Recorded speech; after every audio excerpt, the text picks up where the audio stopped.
नमस्कार मैत्रिणींनो, आज मी तुमच्यासाठी एक छान असा व्हिडिओ घेऊन आलेला आहे जो माझ्या सासूबाईंचा आहे. तर माझ्या सासूबाई शाळेत असताना एक कविता, त्यांची एक कविता होती.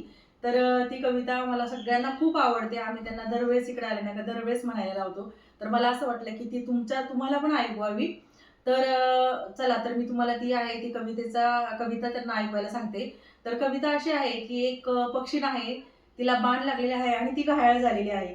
आणि त्या घायाळ मरणासन्न अवस्थेमध्ये ती आपल्या मुलांना खूप छान असा उपदेश करत आहे. तर तो तुम्ही नक्की ऐका आणि ती कविता जर तुम्हाला आवडली तर लाईक, शेअर आणि सबस्क्राईब करायला विसरू नका.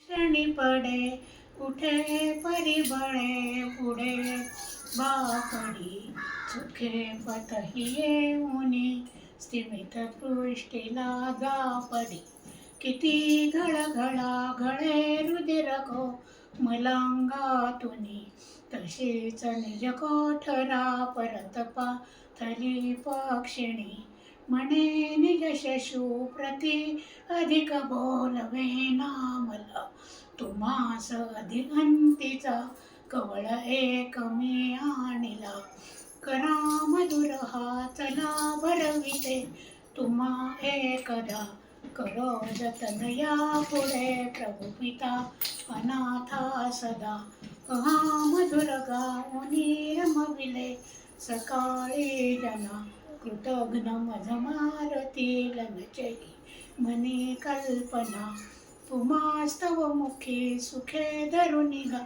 सदा डावरी क्षणैक बसले ना तो शिरत बाण माझ्या उरी म्हणाल भुलली जगा विसरली प्रियाले करा म्हणून अतिसंकटे उडत पाथले मी घरा नसेल वही उष्णता न कुशीत माझ्या शिरा श्रमा मज बरोबरी परिघना दया ईश्वर चंचू तशी चौघडी पधलांब विले निष्प्राण देह पडला श्रमही निमाले